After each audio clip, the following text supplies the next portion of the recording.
What's the cruelest thing that your step-parent does to exclude you? My stepmom, Rachel, had this perfect system for making me invisible in my own house while looking like Mother of the Year to everyone else. She'd plan these elaborate family activities every single weekend, but somehow there was always a reason I couldn't participate.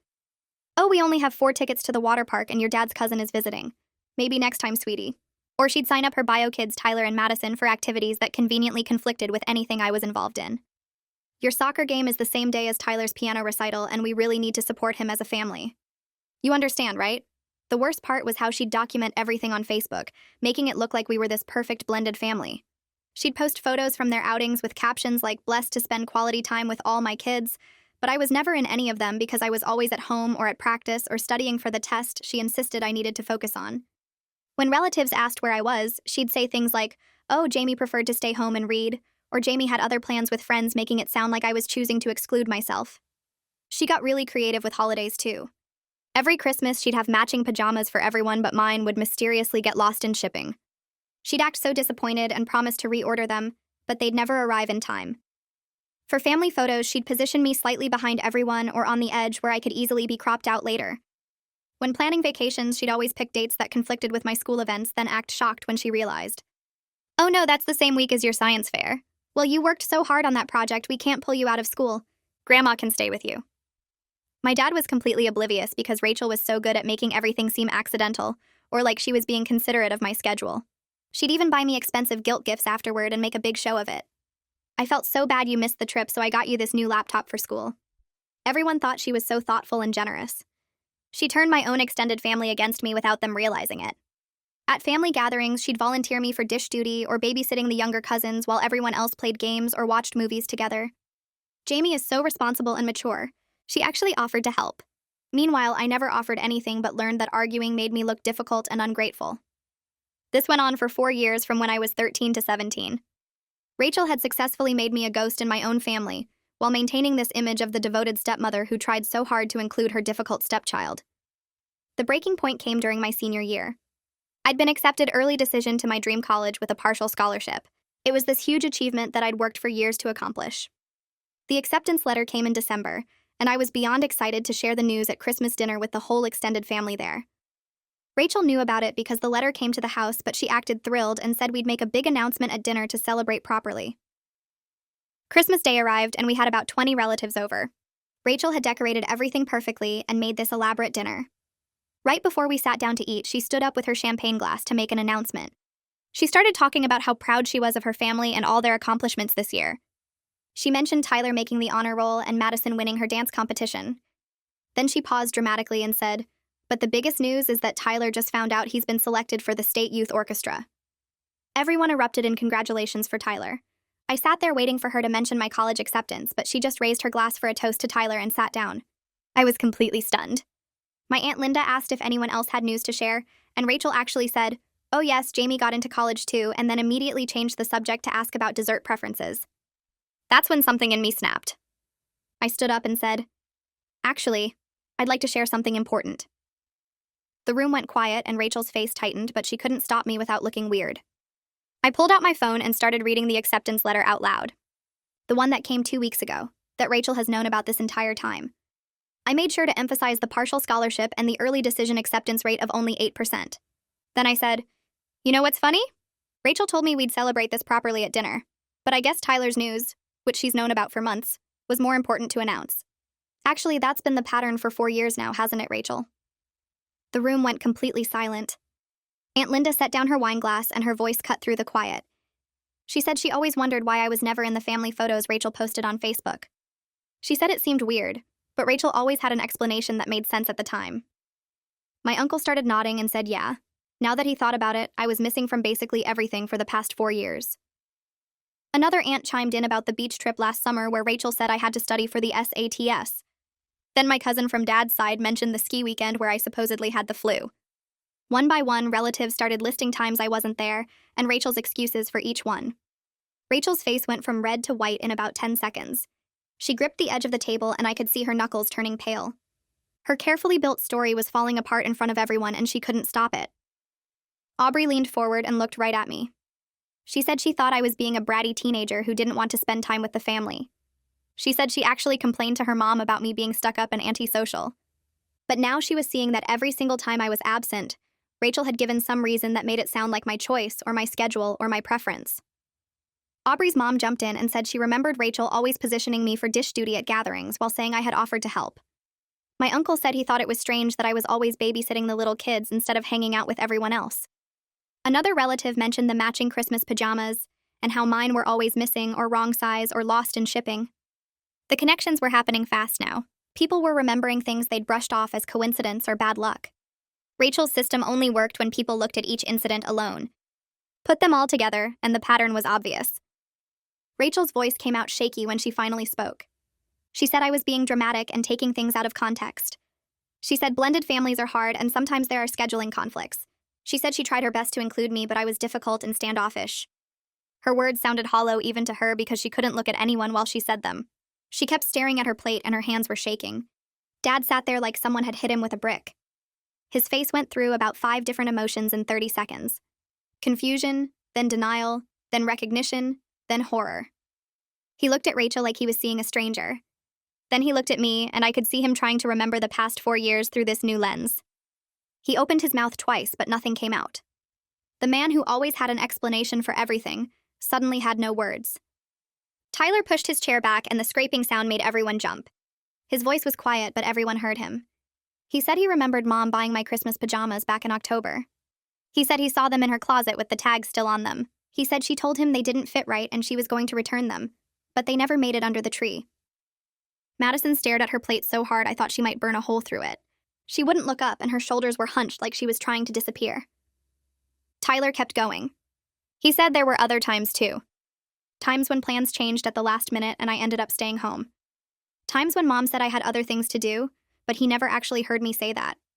I realized both of them had probably known way more than I thought. They'd watched it happen and said nothing because speaking up meant going against their mom. My grandfather Owen pushed himself up from his chair. His hands were shaking and his voice cracked when he started talking. He said he was ashamed of himself. He said I was his granddaughter and he let this happen right in front of him without seeing it. He said he believed every excuse Rachel gave without questioning why his granddaughter was never around. He said he failed me and he was sorry. His eyes were wet, and that's when I started crying too. My Aunt Linda had tears running down her face. Aubrey was crying. Even some of the cousins looked upset. The whole room felt heavy with this realization that they'd all missed something important happening to someone they loved. Owen sat back down hard and put his face in his hands. My dad reached out like he wanted to touch my arm, but I pulled away. I couldn't handle him touching me right then. Rachel stood up so fast her chair almost fell over. She didn't say anything, just walked straight to the kitchen. I could hear her rummaging around, then the sound of her voice on the phone. She was talking fast and her voice kept getting higher. I couldn't make out the words, but the tone was clear. She was upset and looking for backup, probably calling her sister who always took her side no matter what. Dad got up and followed her to the kitchen. At first their voices were low, but within a minute they were yelling. Dad's voice boomed through the house asking how he missed this. Rachel's voice shot back saying I was manipulating everyone. Dad said something about the Facebook photos. Rachel said something about me being jealous of her kids. Their fight echoed through the whole first floor and everyone at the table could hear every word. Aunt Linda moved to the empty chair next to me. She put her hand on my shoulder and I didn't pull away from her. She said she was sorry for every time she accepted Rachel's explanations without talking to me directly. She said she was sorry for every gathering where she watched me do dishes while everyone else had fun and didn't question it. She said she was sorry for not seeing that a 13-year-old kid wouldn't keep choosing to miss family events. She squeezed my shoulder and asked if I had somewhere to go tonight if I needed to leave. I shook my head. She said she had a guest room and I could stay as long as I needed. No questions asked, no conditions, just a safe place if I wanted it. I nodded because I couldn't speak without totally losing it. The extended family broke apart like someone had released them from frozen positions. Some relatives came over to hug me or pat my shoulder or tell me they believed me. Others stood in small groups talking in low voices about what they'd just witnessed. I heard fragments of conversations. Someone mentioned the water park trip. Someone else brought up the vacation timing. My uncle was telling his wife about the science fair conflict. Aubrey's mom was on her phone probably texting other family members what happened. The perfect Christmas dinner Rachel had planned for weeks was completely destroyed. The fancy decorations and expensive food didn't matter anymore. Her carefully arranged seating chart was useless. This was supposed to be her moment to show off her perfect blended family. Instead, it turned into an intervention she never saw coming. The turkey was getting cold on the table. Nobody was eating. I couldn't sit there anymore with everyone looking at me and talking about me even though they meant well. I got up and walked fast toward the bathroom. My legs felt shaky and my chest was tight. I locked the door behind me, and that's when everything I'd been holding in for 4 years hit me all at once. I slid down to sit on the floor with my back against the door. The sobs came so hard I couldn't breathe right. My whole body was shaking and I couldn't make it stop. My hands trembled so bad I had to press them against the cold tile floor. 4 years of being invisible. 4 years of watching my family have fun without me. 4 years of wondering if I was crazy for thinking something was wrong. 4 years of expensive guilt gifts that never made up for missing everything that mattered. It all came out in gasping, choking sobs that I tried to muffle so nobody would hear. Someone knocked softly on the bathroom door after a while. I wiped my face and tried to breathe normally, but my voice still came out rough when I said I'd be out in a minute. Melissa Hodges said it was just her and could she show me something. I opened the door and she slipped inside with her phone. She pulled up her photo albums and started scrolling. Easter 2 years ago. Thanksgiving last year. 4th of July party. Dad's birthday. Owen's retirement celebration. Photo after photo from family gatherings over the past 4 years. In every single one, I was either missing completely or positioned at the very edge of the frame where I could easily be cropped out. In the ones where I was visible, I was always slightly behind everyone else or off to the side. Melissa said she never noticed the pattern until tonight. She said she just thought I was camera shy or preferred to stay out of photos. But looking at all of them together, it was clear this was intentional. Every single time. She hugged me and said she believed me and she was sorry nobody saw it sooner. I walked back out to the dining room and that's when Dad came out of the kitchen. He looked like he'd aged 10 years in the past hour. His face was gray and his eyes were red and he couldn't seem to stand up straight. He asked if we could talk privately and his voice cracked on the last word. I nodded and followed him upstairs. Rachel stayed in the kitchen and I could still hear her on the phone. Her voice was high and defensive and she kept saying things like, "You don't understand and she's always been difficult." We went into my room and Dad closed the door behind us. He sat on the edge of my bed and put his head in his hands. Then he started apologizing. He said he was sorry and he didn't realize and he'd been so busy with work. He said Rachel seemed to have everything under control with the family stuff, so he just let her handle it. He kept making excuses about his schedule and how Rachel was so good at organizing things and how he trusted her to include everyone. I stood by my dresser with my arms crossed and waited for him to finish. When he finally looked up at me, I told him that was exactly the problem. He stopped paying attention to me. He handed over his daughter to someone who didn't want me around, and then he just checked out. He tried to argue that he didn't check out, but I cut him off. I asked him when was the last time he came to one of my soccer games. When was the last time he asked me about school without Rachel prompting him? When was the last time we did something just the two of us? He couldn't answer any of it. Dad said he wanted to fix everything right now. He said we could set up family therapy and have a big talk with Rachel and work this all out. I laughed, but it wasn't a real laugh. I told him you can't repair 4 years of damage in one conversation. You can't just apologize and make it all go away. He looked like I'd punched him in the stomach. His face crumpled and he started crying. Real crying with his shoulders shaking. He said he failed me as a father and he was so sorry. I felt bad seeing him cry, but I also felt angry because where was this emotion for the past 4 years? Aunt Linda knocked on the door and asked if I wanted to stay at her house for a few days. She said she had a guest room and I could have some space to think. Dad looked panicked and started to say no, but I said yes before he could finish. I told him I needed time away from this house and away from Rachel. He looked devastated, but he nodded. I pulled my duffel bag out of my closet and started throwing clothes into it. Dad sat on my bed watching me pack and crying quietly. I grabbed my toothbrush from the bathroom and my phone charger and my laptop. Downstairs, I could hear Rachel's voice getting louder.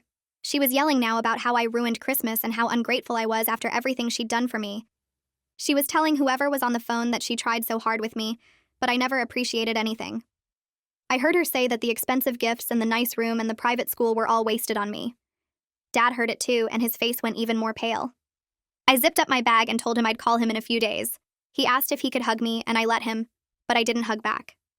My body felt stiff and cold, and I just wanted to leave. When I came back downstairs with my bag, several relatives were still there. They'd heard Rachel yelling, and they looked uncomfortable.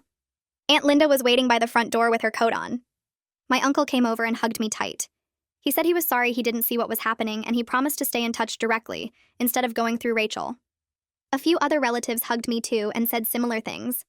They gave me their phone numbers and told me to call anytime. Tyler was standing near the stairs, and when I looked at him, he mouthed, "I'm sorry." That surprised me because Tyler usually just went along with whatever Rachel wanted. His eyes looked sad and guilty. Madison was nowhere to be seen. Rachel came out of the kitchen right as I was leaving. Her face was red and blotchy from crying and yelling. She tried to say something to me, but Aunt Linda stepped between us and said, "Not now, Rachel." We walked out to Aunt Linda's car and I threw my bag in the back seat. At Aunt Linda's house, she made tea and we sat at her kitchen table. She told me to talk and just let everything out. So I did. For 2 straight hours, I told her every single incident I could remember from the past 4 years. The water park trip where there weren't enough tickets. The vacation that conflicted with my science fair. The matching Christmas pajamas that never arrived. The family photos where I was always on the edge. The way Rachel volunteered me for dish duty at every gathering. The expensive guilt gifts that came after I missed important events. Every time I was left home alone while they did something fun. Every Facebook post that claimed to include all the kids but never showed me. Aunt Linda took notes on her phone. She said she was documenting everything in case I needed it later. I didn't know what that meant, but I was glad someone was finally listening and believing me. My phone started going crazy with messages. I pulled it out and saw texts from different family members. Some were supportive, saying they believed me and they were sorry. Others were angry, saying I caused a scene at Christmas and embarrassed the family. One message from Rachel's sister called me ungrateful and spoiled. Another from my cousin said I was being dramatic and Rachel always tried her best. I read through them all and felt sick. Even with everything that happened, some people still thought I was the problem. I turned my phone completely off and put it in my bag. Aunt Linda made up the guest room with fresh sheets and gave me some of her daughter's old pajamas to wear. I tried to sleep, but my mind kept going over the confrontation. Rachel's face when I started reading the letter. The silence in the room. Melissa showing me all those photos. Dad crying in my room. Rachel yelling about how ungrateful I was. It all played on repeat in my head. The next morning, Aunt Linda's phone rang early. She answered it in the kitchen, and I heard her say yes. She's here and she's fine. Then she came to the guest room and said Dad wanted to meet me for breakfast. He'd called asking if we could talk at the diner on Main Street. She said he sounded like he hadn't slept at all. He told her he stayed up all night going through old photos and Facebook posts. I got dressed and Aunt Linda drove me to the diner. Dad was already there in a booth by the window. He looked terrible. His eyes were puffy and red and he had the same clothes on from yesterday. There was coffee in front of him, but it looked cold and untouched. I slid into the booth across from him, and he immediately pulled out his phone. He'd pulled up Rachel's Facebook timeline going back 4 years. He started scrolling and showing me post after post. Easter 2 years ago with photos of Tyler and Madison hunting eggs. No mention of me. Thanksgiving last year with the whole family around the table. I wasn't in the photo. 4th of July party at the lake. Tyler and Madison on the boat. No Jamie. Dad's birthday dinner. Family photo with everyone dressed up. I'm not there. On and on and on. Hundreds of photos over 4 years. In the ones where I appeared at all, I was blurry in the background or cut off at the edge. Every caption talked about blessed family time or quality time with all my kids, but I was missing from almost every single one. Dad said he never looked at Rachel's Facebook much because he lived the actual moments. But seeing it all together like this, he finally saw the pattern. He said it was like scales falling from his eyes. Dad put his phone down and looked at me across the table. He said he got comfortable letting Rachel handle all the family planning and scheduling. He said it was easier to let her coordinate everything because she seemed to enjoy it, and he was busy with work. He stopped checking in with me about how I felt or what I wanted to do. He just assumed if there was a problem, I'd tell him. But I had tried to tell him, and he always believed Rachel's explanations. He said he chose the easy path, and it cost him his relationship with his daughter. He said he failed me as a father, and he didn't know if I could ever forgive him. His voice broke and tears ran down his face right there in the diner. I sat there looking at this broken man across from me and didn't know what to say. I reached across the table and put my hand on his. I told him I appreciated him finally seeing it, but this wasn't something we could fix in one breakfast. He nodded and wiped his eyes with his napkin. Then I walked him through the college acceptance situation step by step. I explained how the letter arrived 2 weeks before Christmas and how excited I was. I told him Rachel seemed genuinely happy for me when I showed her. She said we'd make a big announcement at dinner to celebrate properly with the whole family there. I described sitting at that table on Christmas Day waiting for her to mention it after she announced Tyler's orchestra news. The way she dismissed my achievement with 5 words before changing the subject. Dad's face went gray as he listened. He said he remembered that moment, but hadn't registered what happened because he was caught up in congratulating Tyler. He pulled up his calendar app and showed me that Rachel had known about Tyler's orchestra acceptance since October. She'd waited 2 months to announce it specifically for Christmas dinner. The timing wasn't coincidental at all. It was calculated to overshadow my news that she knew was coming. Dad looked like he might throw up right there in the diner. The waitress came by to refill our coffee and asked if we wanted to order food, but neither of us could eat. Dad paid for the coffee and we sat there for another hour while he asked me about other incidents. Every question led to another memory of Rachel's carefully constructed exclusions. Finally, he said we should go back to the house, so he could talk to Rachel with me there. I wasn't sure I wanted to face her yet, but I also didn't want Dad getting manipulated into believing her version of events again. On the drive home, he told me about the fight they had after I left on Christmas night. He said Rachel was furious that I embarrassed her in front of the whole family. She kept saying I was exaggerating everything and being manipulative. She told him I'd always been difficult and ungrateful no matter how hard she tried. Dad said he started to believe her at first because that's what he always did. But then Aunt Linda called him at midnight and told him to look at Rachel's Facebook timeline. That's when he started going through 4 years of posts and photos. He said seeing it all together made him sick to his stomach. Rachel had created this whole false narrative online while systematically erasing me from the actual family. He admitted he was starting to see her differently, but he also said he still loved her and didn't know what to do. I told him I wasn't asking him to choose between us. I just needed him to acknowledge what happened and stop making excuses for her behavior. I needed him to see that this wasn't about me being difficult or her trying her best. This was about deliberate exclusion disguised as accidents for 4 years. Dad pulled into the driveway and turned off the car. He promised he'd start individual therapy to understand how he missed everything. He said he wanted to be a better father, even if it was too late to fix the past. We sat in the car for a few minutes before going inside. When we walked through the front door, Rachel was waiting in the living room. Requested Reds is on Spotify now. Check out link in the description or comments. Her eyes were red and puffy like she'd been crying all night. She had tissues in her hand and she stood up when she saw us. She started talking immediately in this rehearsed way about how sorry she was that I felt was excluded. She said she never meant to make me feel invisible, and she'd tried so hard to blend our family. Every sentence focused on her intentions and her efforts and her feelings. She kept saying she did her best and blended families are hard. I let her finish her whole prepared speech. Then I told her I didn't want her apology right now. I said she wasn't sorry for what she did. She was sorry she got caught. There's a big difference. Rachel's face crumpled and she started crying harder. She said I was being cruel and unforgiving. She said she was trying to make things right and I wouldn't even give her a chance. I stayed calm and told her I needed time to process 4 years of systematic exclusion. Her apology, focusing on her intentions rather than the impact of her actions, told me she still didn't get it. That's when Tyler walked into the room. He looked at Rachel crying and then at me standing there with Dad. He told Rachel to stop. His voice was quiet but firm. He said he'd watched her exclude me for years and said nothing because it was easier. He said he knew about the matching pajamas that never came. He knew about the vacation dates that always conflicted with my schedule. He knew she positioned me out of family photos on purpose. He said he was ashamed he stayed silent, but he wasn't going to stay silent anymore. Rachel stared at Tyler like he'd slapped her. Madison appeared in the doorway but didn't say anything. She just stood there looking at the floor. The fact that Madison didn't defend her seemed to shock Rachel more than Tyler speaking up. Rachel's crying shifted to anger. She said she tried her best with a difficult stepdaughter who never gave her a chance. She said I always rejected her efforts to bond and made everything harder. She turned to Dad expecting him to back her up like he always did. But Dad spoke up instead. He said the evidence didn't support that story. He said he'd spent all night looking at 4 years of documentation that showed a clear pattern.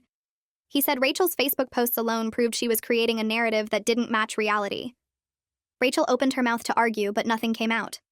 I went upstairs to my room and started packing a bag with more clothes and my laptop. I could hear Rachel's voice getting louder downstairs as she argued with Dad. Tyler appeared in my doorway and asked if I was leaving again. I told him I was staying at Aunt Linda's through New Year, and then we'd figure out next steps. He nodded and said he understood. He apologized again for not speaking up sooner. I told him I appreciated him finally saying something, but it didn't erase 4 years. He said he knew that and he wasn't expecting it to. I grabbed my bag and headed back downstairs. Dad was standing in the hallway looking exhausted. I told him I'd call him in a few days and we could talk more. Rachel came out of the living room with tears streaming down her face. She tried to say something, but I walked past her to the front door. Her sobs followed me out to Dad's car. He drove me to Aunt Linda's house without either of us saying much. When we pulled up, Aunt Linda was already waiting on the porch. Dad helped me carry my stuff inside and hugged me before leaving. Aunt Linda made tea and let me decompress without asking a million questions. I turned my phone off again and tried to sleep, but my mind kept replaying the confrontation with Rachel. Winter break ended and I went back to the school in January. My guidance counselor noticed I seemed off during our meeting about final semester grades. She asked if everything was okay at home. I ended up telling her everything about Christmas dinner and Rachel and the past 4 years. She listened without interrupting and then connected me with the school therapist. She also helped me get extensions on some assignments I'd missed over break. The school therapist specialized in family dynamics, which Aunt Linda had mentioned when recommending her. In our first session, I explained the whole situation from the beginning. When I finished, she said what Rachel did has a name: covert emotional abuse. She said it's a form of manipulation where the abuser maintains a positive public image while systematically undermining their victim in private ways. Having language for it made me feel less crazy. The therapist said children in blended families often experience this but struggle to identify it because the actions seem small individually. It's only when you look at the pattern over time that you see the systematic nature of the exclusion. She said my decision to speak up at Christmas took tremendous courage because I was challenging a carefully constructed family narrative. We scheduled weekly sessions to work through the trauma and develop healthy boundaries going forward. A few days into my therapy sessions, my phone buzzed with a text from Aubrey. She said she talked to her mom about everything that happened at Christmas, and it made her realize her own stepdad had been doing similar things for years. She thanked me for being brave enough to speak up because it helped her see patterns she'd been ignoring. I stared at that message for a long time. It felt weird to think my mess could help someone else make sense of theirs. I texted back that I was glad it helped and we should talk more when things calmed down. She sent back a heart emoji and said she was there if I needed to vent. That same week, Dad started going to therapy on his own. He called me every Tuesday night after his sessions to update me on what he was learning. The first call was awkward because he kept apologizing and I didn't know what to say. He told me his therapist was helping him understand enabler behavior and how he'd chosen to believe Rachel's version of things because it was easier than facing the truth. He said he prioritized his marriage over his daughter, and that was unforgivable. I told him it wasn't about forgiveness right now. It was about him actually changing things going forward. The calls kept coming every week and they got easier but also harder. He'd share things his therapist pointed out about specific incidents, and I'd have to relive them while he processed them for the first time. It was painful but necessary. On the third week of therapy sessions, Rachel sent me a long email. The subject line said we need to talk, and I almost deleted it without reading. But I opened it and started scrolling through paragraph after paragraph of her explaining her side. She wrote about how hard it is to blend families, and how she always felt like I never gave her a chance. She said she tried so hard to include me, but I kept pulling away and making things difficult. She talked about feeling like an outsider in her own home because Dad and I had such a strong bond. The email went on for pages about her struggles and her good intentions. I screenshot the whole thing and brought it to my next therapy session. My therapist read through it carefully and then started pointing out all the manipulation tactics embedded in the text. She showed me how Rachel focused on her own feelings instead of acknowledging the harm she caused. How she turned herself into the victim and made my reaction sound like the problem. How she used words like always and never to distort reality. My therapist said this was classic DARVO, which stands for deny, attack, and reverse victim and offender. Rachel was denying what she did, attacking my character and positioning herself as the real victim. Seeing it laid out like that made me feel less crazy. I wasn't imagining things or being dramatic. This was a real pattern with a name. A few days after that email, Aunt Linda called and suggested we try family mediation with our church pastor. She meant well and thought it might help everyone communicate better. I told her I appreciated the idea, but I wasn't ready for that yet. I needed time to process everything without pressure to forgive or reconcile immediately. She understood and said she'd support whatever timeline I needed. She also mentioned the pastor was available if I wanted to talk one-on-one without the whole family involved. I said maybe later, but not now. In early February, my college sent a big packet of information about Accepted Students Weekend. There were forms to fill out and a schedule of campus tours and meetings with professors. I looked at the dates and realized it fell on a weekend when I'd normally be expected to do something with the family. I called Dad and asked if he'd come with me to the college visit. He said yes immediately without even checking his calendar. He promised Rachel wouldn't interfere with this, and he'd make sure she understood this was just for us. I felt relieved and scared at the same time. The weekend arrived and Dad picked me up early Saturday morning. We drove 3 hours to the campus, and the whole time he asked questions about my intended major and what classes I was excited about. It felt normal in a way things hadn't felt normal in years. When we got to campus, I couldn't stop smiling. The buildings were old and covered in ivy, and there were students everywhere looking happy and busy. We went to the information sessions and toured the dorms and ate lunch in the student center. Dad watched me take everything in, and I could see his eyes getting watery. After the official tour ended, we walked around campus on our own. Dad stopped near the library and told me he was proud of me, but wished he'd protected this dream better. His voice cracked and he had to look away. I told him we couldn't change the past 4 years, but we could change what happened next. He nodded and wiped his eyes, and we kept walking. On the drive home, we had the most honest conversation we'd ever had about how our relationship would work going forward. I told him I wanted him in my life, but I needed him to respect my boundaries with Rachel. That meant not pushing me to forgive her or pretend everything was fine. It meant not making excuses for her behavior or asking me to understand her perspective. It meant choosing me sometimes even when it made his marriage harder. Dad listened without interrupting and said he understood. He said his therapist was helping him see how he'd failed at exactly those things for 4 years. When we pulled into the driveway, I felt good about where we'd left things. Then I walked into the house and saw my bedroom door open. I always kept it closed. I went upstairs and stopped in the doorway. Rachel had completely redecorated my room. New curtains, new bedspread, new throw pillows, everything in shades of purple and gray. There was a note on my desk that said surprise, and I hope this helps you feel more at home. I felt my chest get tight and my hands started shaking. She went into my private space without asking. She touched my things and moved them around and changed everything. Dad came up behind me and asked what was wrong. I pointed at the room and said she did this without my permission. She came into my space and redecorated like it was hers to change.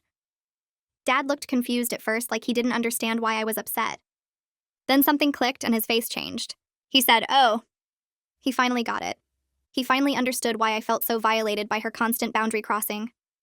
This wasn't a nice gesture. This was another way of controlling my space and making decisions about my life without including me. I told Dad I was moving back home, but things had to be different. I needed strict rules about my space and my time. Rachel and I would interact minimally. I'd keep my door locked. Family activities would be optional for me, not mandatory. Dad agreed to enforce these boundaries and said he'd talk to Rachel that night. I spent the evening at Aunt Linda's while Dad had that conversation. When I came back the next day, Rachel's eyes were red, but she didn't try to talk to me. I went straight to my room and locked the door. Over the next few weeks, Rachel really struggled with the new dynamic. She kept trying to force conversations about healing our relationship. She'd knock on my door and ask if we could talk. She'd text me asking when I'd be ready to work on things. She'd leave notes around the house about family being important. Dad had to keep reminding her to give me space. I'd hear him through the walls telling her to stop pushing and let me come to her when I was ready. Sometimes she'd cry and say this wasn't fair. Sometimes she'd get angry and say I was being cruel. But Dad held the line for the first time in 4 years. He told her my boundaries weren't negotiable, and she needed to respect them whether she agreed with them or not.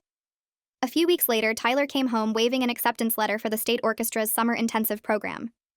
Rachel called everyone into the living room and made a big announcement about how proud she was. Dad stood up right after she finished talking and said he wanted to add something. He pulled out his phone and showed everyone the email from my college with my scholarship details, and said both his kids had amazing news to celebrate. Tyler looked uncomfortable for a second, but then he came over and high-fived me. We ordered pizza, and Dad kept switching between talking about Tyler's program and my college plans, like he was making sure everything stayed balanced. Rachel sat quietly on the couch and didn't try to take over the conversation. It felt weird, but also kind of good to have something that didn't turn into a competition. That night, Madison knocked on my locked bedroom door and asked if she could come in. I opened it, and she stood there looking at her feet. She said she was sorry for staying quiet all these years and that she knew what Rachel was doing, but she was too scared to say anything. I told her I understood being scared of making Rachel mad, but that staying silent let the abuse continue. She started crying and said she knew that now and wished she'd been braver. I didn't hug her or tell her it was okay because it wasn't really okay, but I said we could try to be actual sisters from here on out. She nodded and left, and I locked my door again. The next week, I had my therapy appointment and brought up the idea of writing a letter to Rachel. My therapist thought it was a good idea to put my needs in writing, so there was no confusion about boundaries. We spent the whole session working on it together. I listed specific incidents like the Christmas pajamas and the vacation conflicts and the college announcement. I wrote that I needed her to acknowledge these things actually happened and weren't accidents or misunderstandings. I said I needed her to stop trying to force conversations about healing and let me come to her when I was ready. I needed her to respect my locked door and my privacy. I needed her to stop volunteering me for things without asking first. The letter was 3 pages long by the time we finished. My therapist helped me take out the parts that were just angry and keep the parts that clearly stated what had to change. I printed it out that night and left it on the kitchen counter for Rachel to find in the morning. 3 days later, there was an envelope on my desk with my name on it. Rachel's response letter started defensive, saying I was being unfair, and she'd tried her best with a difficult situation. But then halfway through, the tone changed. She admitted the Christmas pajamas thing was intentional, because she wanted matching photos with just her bio kids. She said she did plan activities when I had conflicts because it was easier than dealing with me. She wrote that she felt threatened by my relationship with Dad and tried to minimize my presence. It wasn't everything I wanted her to admit, but my therapist said it was more accountability than most people ever get from their abusers. In March, Aunt Linda invited me to dinner at her house with just the family members who'd supported me after Christmas. Owen was there, and so were a few cousins, including Aubrey. Nobody brought up Rachel or the drama. We just ate and talked and laughed like normal people. Aunt Linda made my favorite dessert, and Owen told embarrassing stories about Dad when he was young. It felt really good to be around people who actually saw me and believed me without me having to prove anything. On the drive home, I felt lighter than I had in months. A week later, Dad told me he and Rachel were starting couples therapy. He said the therapist recommended it after his individual sessions. He looked tired when he told me their marriage might not survive this whole thing. I felt guilty for a second, like maybe I should take some of it back to keep his marriage together. But then I felt relieved because maybe he'd finally be free of her manipulation too. He said no matter what happened with Rachel, he was committed to fixing things with me. The financial aid package from college arrived in early April. I opened it at the kitchen table with my hands shaking. The scholarship covered almost half of tuition, and the financial aid covered most of the rest. Between that and the small amount I'd saved from my part-time job, I could actually afford to go without asking Dad for much help at all. I ran upstairs and called Aunt Linda to tell her. She screamed so loud I had to hold the phone away from my ear. Dad came home and I showed him the numbers and he hugged me so tight I couldn't breathe. For the next few weeks, Rachel actually respected my boundaries. She didn't knock on my door or leave notes around the house. She didn't try to corner me for conversations about our relationship. When we passed each other in the hallway, she just nodded and kept walking. The house felt less tense and I could breathe easier. I started thinking maybe we could actually maintain this distance until I left for college in August. My school held the senior award ceremony in the auditorium on a Tuesday night in April. I'd asked Dad to come alone and he did. I won 3 different academic scholarships that got announced on stage. Each time they called my name, Dad stood up and clapped louder than anyone else in the room. His face was red and he had this huge smile and I could see he was trying not to cry. After the ceremony, he took me out for ice cream and told me how proud he was of everything I'd accomplished, despite how hard the last 4 years had been. That night when I got home, there was a text from Rachel. It just said, "Congratulations on your awards." For the first time, it didn't feel fake or like she was just doing it for show. I showed my therapist the next week and she said people can grow even if they can't undo the past. A week later, Tyler knocked on my bedroom door and asked if we could talk. I almost said no out of habit, but something about the way he stood there looking nervous made me let him in. He sat on the edge of my desk chair and picked at a loose thread on his jeans for a solid minute before he started talking. He said he'd felt guilty about the favoritism for years but didn't know how to bring it up without making things worse. He admitted he knew about the missing Christmas pajamas and the vacation conflicts and how Rachel always positioned me out of photos. He said he told himself it wasn't his problem and that speaking up would just cause drama. Then he looked at me and said he was sorry for taking the easy path and letting me deal with everything alone. I didn't know what to say at first because I'd spent 4 years thinking Tyler was just as bad as Rachel, but sitting there watching him actually own his part in it made something shift. I told him I appreciated the apology and that maybe we could try being actual siblings instead of strangers living in the same house. He smiled for the first time since entering my room and said he'd like that. We talked for another hour about random stuff like his orchestra program and my college plans, and it felt surprisingly normal. Prom happened in early May, and I'd been dreading it because Rachel had this way of inserting herself into every milestone. But when I came downstairs in my dress, Dad was waiting alone with his camera, and this huge smile on his face. He took about 50 photos in the living room and kept making me laugh by doing embarrassing dad poses. He asked about my date and my plans for the night and actually listened to my answers instead of checking his phone. Rachel stayed upstairs the whole time and I could hear her moving around, but she never came down to see me off. Dad noticed me glancing at the stairs and he squeezed my shoulder and said, "This moment was just for us." My date arrived and Dad shook his hand and did the whole protective father routine, which was embarrassing but also kind of nice. As we left, I saw Rachel watching from the upstairs window, but she didn't wave or try to come down. Dad texted me later that night saying he hoped I was having fun and to be safe. It was such a small thing, but it meant everything because he was actually showing up for me. 3 weeks before graduation, Dad asked what kind of celebration I wanted. I'd been thinking about it for days because part of me wanted something big to prove I'd made it despite everything. But mostly I just wanted to be around people who actually cared about me. I told him I wanted something small with just the relatives who showed up for me at Christmas, and he said he'd make it happen. He called Aunt Linda that night and they planned everything together. No elaborate party or huge guest list, just the people who'd believed me when I finally spoke up. Dad asked if I wanted to invite any friends from the school, and I realized I'd been so focused on surviving at home that I hadn't built many close friendships. That stung a little, but I told myself college would be different. 2 weeks before graduation, Rachel knocked on my door and asked if she could attend the ceremony. My first instinct was to say no, because I didn't want her there pretending to be proud of me for everyone else's benefit. But I talked to my therapist about this exact scenario, and she'd helped me think through what boundaries I needed. I told Rachel she could come, but she needed to sit separately from Dad and me. She looked like she wanted to argue, but then she just nodded and said she understood. She asked if she could take photos, and I said only if I was okay with it in the moment. She agreed without pushing back, which honestly surprised me. After she left, I texted my therapist and told her it went better than expected. She replied saying I was learning to set boundaries without anger, and that was real growth. Graduation day arrived on a sunny Saturday morning in June. I put on my cap and gown in my bedroom and looked at myself in the mirror. 4 years ago, I'd been this confused 13-year-old who thought she was going crazy. Now I was 17, and walking across a stage knowing I'd survived something that could have broken me. The ceremony was long and boring like all graduations, but when they called my name, I heard Aunt Linda whistle loudly from the audience. Dad was standing up clapping, and even Tyler was on his feet cheering. Owen was there too, and I could see him wiping his eyes. I grabbed my diploma and looked out at all of them and felt this wave of relief that I'd made it. Rachel was sitting in the back like we'd agreed, and she was clapping, but she stayed in her seat. After the ceremony, Dad found me first and hugged me, so tight I could barely breathe. He kept saying he was proud of me over and over. Aunt Linda hosted the small celebration at her house that afternoon. She'd made all my favorite foods and decorated with my school colors. Only about 15 people came, but they were all people who'd shown up for me when it mattered. Family members took turns sharing memories of my achievements over the years. My cousin Aubrey talked about how I'd helped her with math homework every summer. Owen told everyone about the science fair project I'd done in 8th grade that won first place. Then Dad stood up to give a speech, and his voice cracked right away. He apologized for missing so much and for not seeing what was happening in his own house.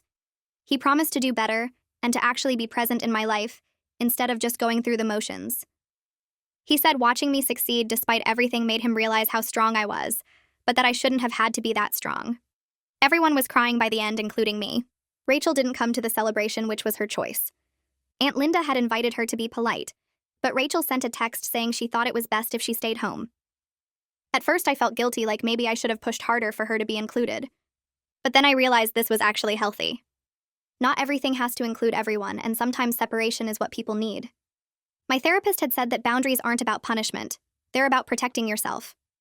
Rachel not being there meant I could actually relax and enjoy my celebration without worrying about her making it awkward or trying to take credit for my success.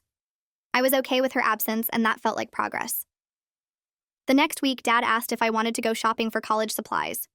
We spent the whole day driving around to different stores, picking out bedding and desk organizers and all the random stuff the college said I'd need.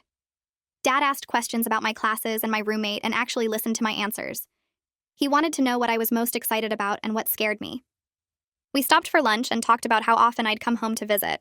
He said he knew I needed space but hoped I wouldn't disappear completely. I promised I'd come back for Thanksgiving and winter break. He bought way more stuff than I needed and kept adding things to the cart, saying he wanted to make sure I had everything.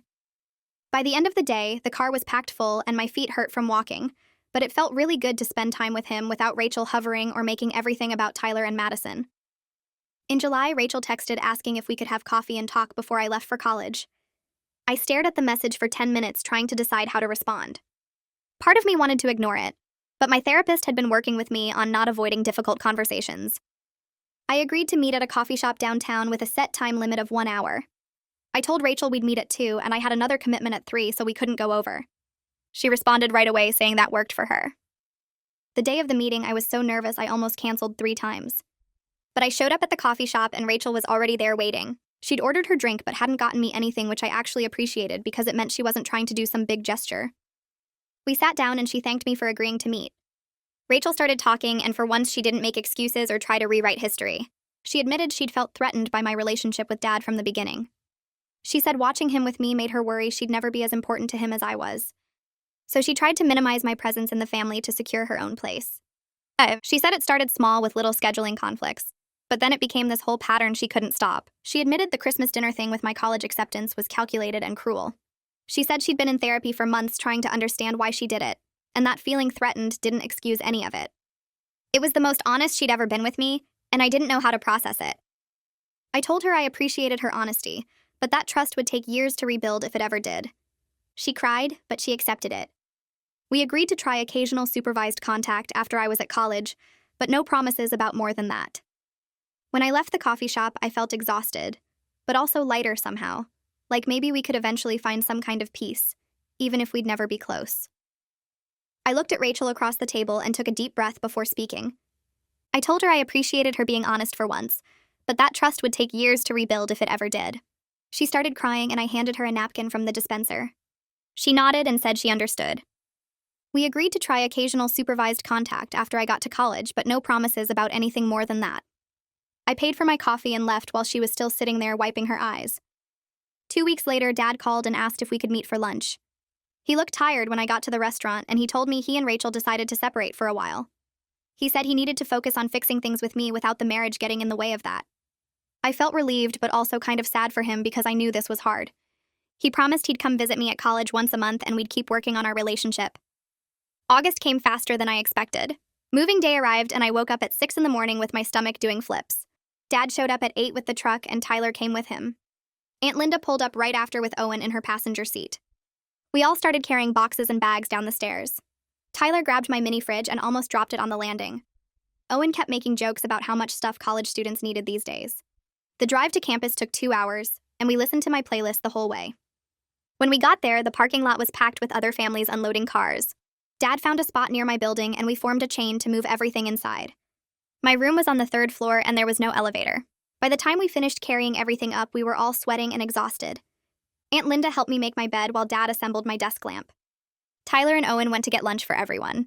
We ate sandwiches sitting on my floor surrounded by unpacked boxes. Madison sent a text saying good luck and sorry she couldn't come help.